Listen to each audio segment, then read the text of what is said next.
welcome back to the channel. I'm Amber. This is Bryson and Keegan. They have been collecting flowers for me. So this past week we've had crazy winds, crazy rain, but it looks like everything is greening up now, so we're pretty excited. Aren't you guys excited about all the flowers coming in? Do you guys know what these are called? Dandelion. Very good. Alright, so yesterday we got in a beautiful box that says perishable live plants all over it. So that means that my order from Edible Landscapes came in. So if you haven't heard of Edible Landscaping, they're a great company. Especially if you're trying to do an organic garden, they have some really great options for you. We live in Zone 5 up here in Michigan, and No, Michigan. we do live in Michigan, and it's a little hard to find the fruiting plants or the tropical type plants, but they have quite a different variety of plants around that I can't seem to find up here.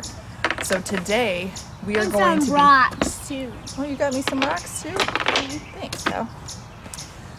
So today we're going to take a look at 3 different plants that I'm new to, but I've done a lot of research and I'm hoping that they'll work really well up here.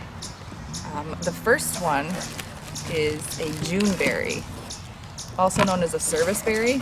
These guys right here.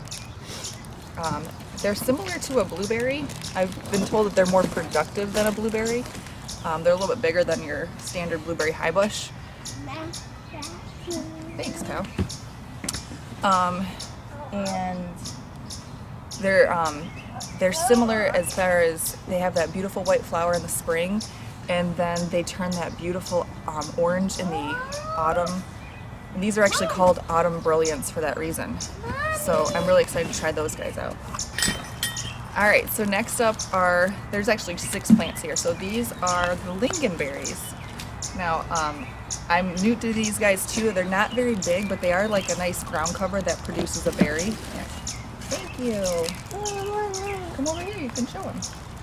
So these guys are an evergreen, semi-evergreen miniature ground cover. They only get to about a foot by a foot. A stick too. A stick too? Thank you very much. So we're going to go ahead and plant these guys out there too. You can tell there's already some flowers coming in on these guys. So I'm excited about those guys. And then Bryson has, what do you have right here? Come here, buddy. Bryson has the Wintergreen. So this can get to about 3 feet by 3 feet. From what I'm told, and this is an evergreen.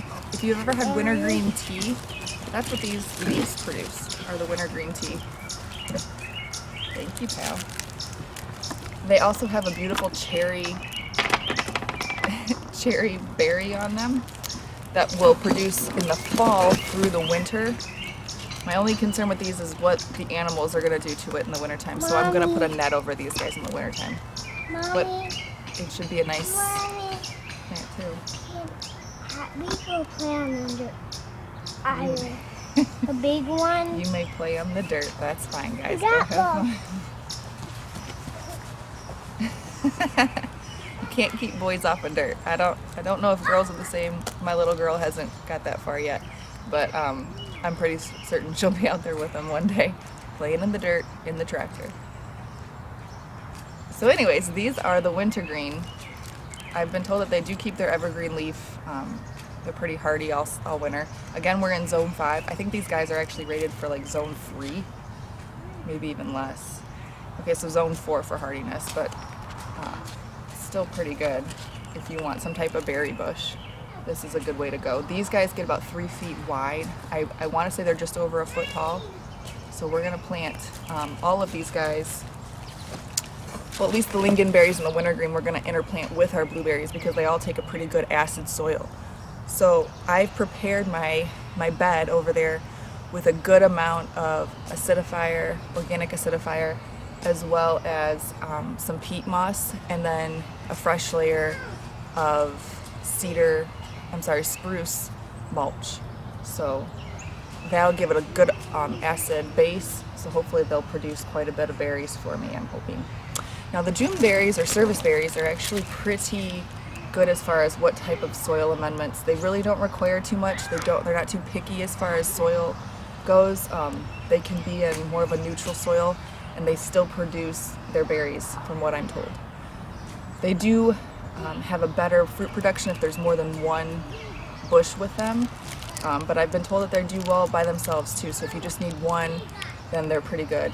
There's different varieties of the Juneberry and serviceberry. The Autumn Brilliance that I have is more of an upright variety, so we're going to test that one out. There are more of a bush type variety, just depending on what you're looking for. But again, Edible Landscaping has a couple varieties, so I'm pretty excited to try these guys out.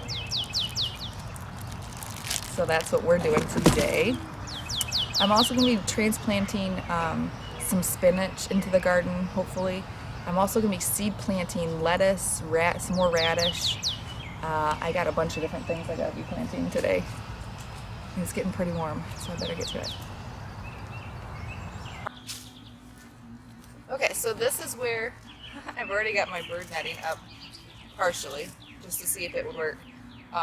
And this is just regular old bird netting, so it's maybe like, I don't know, a 1/2 inch net that I'm going to be putting over top. One, to keep the deer from coming over the fence, because they typically, from what I've heard, won't jump anything that they can't quite see.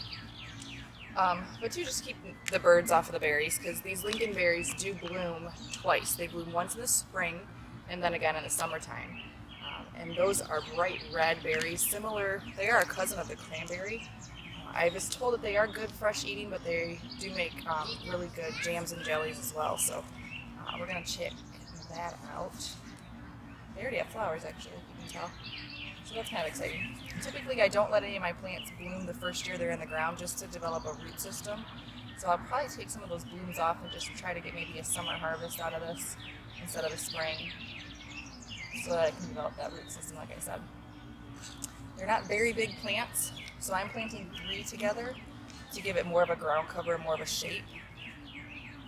And I typically like to do more than one plant together. I typically plant in odd numbers when I do more of a landscaping type look.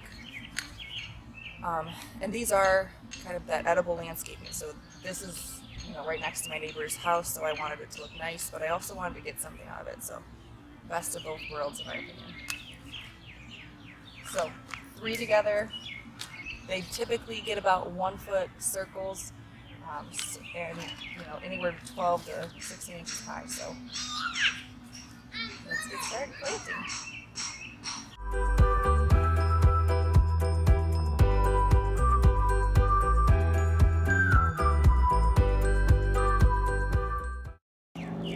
So this is our next plant going in the ground. This is again the Wintergreen. And this guy gets to about 3 feet in diameter. Smaller plant now, but I'm only planting one of these guys because he's going to be right in between 2 high bush blueberries. I mentioned it. Really good root system on this thing. It's a shallow root type of plant, so I'm going to be cautious of that when I plant them too, when I'm harvesting. He's going to go right here in the center of all this. And like I said, these are all pretty acidic loving plants, acid loving plants rather. So I've prepared this bed with a good layer of peat moss and then a good layer of cedar mulch. I'm sorry, spruce mulch. I keep thinking this one's cedar, but this is spruce mulch. And that'll decompose eventually. This is also part of our back to eating garden, so I'm really excited that next year I can just continue to add the same amendments to the soil, or to this, and eventually have no weeds. That's the goal. No weeds and less water, so we'll see how that works out.